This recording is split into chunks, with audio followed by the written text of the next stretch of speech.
Buenas noches, ingeniero. Buenas noches, compañeros. Mi nombre es Resti Chirinos y este es mi video informe correspondiente a la práctica 5 del Laboratorio de Mecánica Newtoniana con el tema combinación de fuerzas.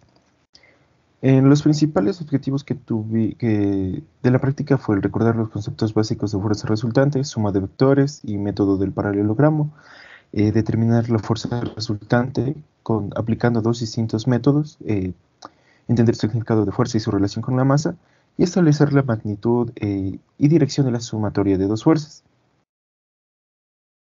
Para esta práctica se utilizaron los siguientes materiales: varillas de soporte, pasas de soporte, doble nuez, dos dinamómetros de 1 newton y 2 newtons, soportes para los mismos, portapesas, mesas de 50 y 10 gramos, cinta métrica e hilo. El sistema de estudio estuvo acompañando el montaje de un soporte con varillas para realizar la medición de fuerzas. Tenemos lo que son los pasos y el procedimiento. Lo que se hizo fue formar un soporte largo horizontal, fijado las varillas, colocar las dobles nuez en la parte superior de la varilla del soporte, ajustar las varillas a las dobles nuez y colocar los dinamómetros en las mismas, anudar el portapesas a la mitad del hilo y anudar los extremos del hilo a cada dinamómetro y colgar una masa total de 100 gramos en el hilo. La práctica tuvo distintas etapas. Primero fue el montaje del aparato experimental. Luego se tuvo lo que es el primer experimento, en el que se realizaron 4 ensayos, en los que se iba variando el valor del ángulo de 20, 30, 40 y 50 grados. Luego una segunda parte en la que se varió el valor del ángulo de 40, 50, 70, 90 y 115 grados, y se varió la altura del dinamómetro de 1 newton para cambiar su dirección. También se tuvo un segundo experimento, del cual se realizaron 4 ensayos con una variación de 2 centímetros entre cada soporte. A continuación se presentan las gráficas para cada ensayo realizado. Recordar que, como se aplicó el método del paralelogramo, de aquí en adelante en todas las gráficas que se mostrarán, se utilizó la fórmula que es raíz cuadrada de la fuerza 1 al cuadrado más la fuerza 2 al cuadrado más el doble producto de la fuerza 1 por la fuerza 2 por el coseno que se forman entre dichas fuerzas.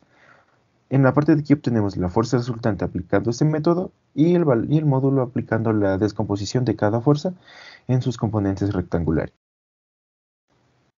Tenemos la gráfica del ensayo 2, del ensayo 3, del ensayo 4. Estas gráficas corresponden ya a la segunda parte del experimento.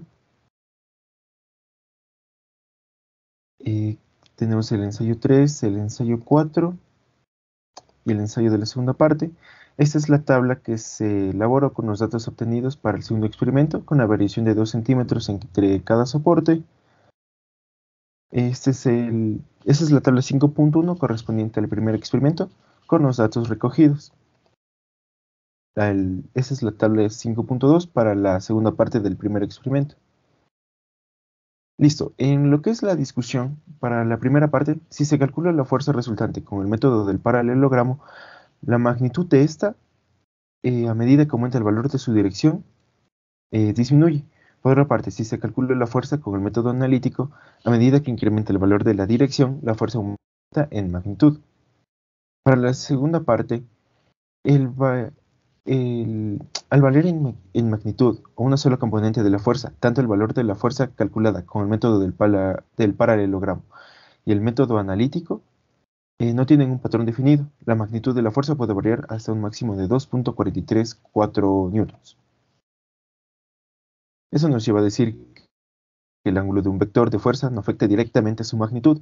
Sin embargo, si se descompone el vector de fuerza en componentes rectangulares, esta puede tener un efecto en las magnitudes de las componentes. En conclusiones, tenemos que es importante tener en cuenta que el efecto del ángulo en la magnitud del vector de fuerza depende del sistema de coordenadas utilizado. El vector de fuerza resultante es el vector que representa la suma o combinación de todas las fuerzas aplicadas a un objeto, y que este mismo puede tener diferentes características dependiendo de las fuerzas individuales involucradas. Y por último, es importante tener en cuenta que el vector fuerza resultante obedece a las leyes de la física, como la conservación de la cantidad de movimiento. Por lo tanto, es una herramienta útil para analizar y predecir el movimiento de los objetos bajo la influencia de múltiples fuerzas. Ingeniero y compañeros, esta ha sido mi presentación. Muchas gracias por su atención. Que Tengan una linda noche.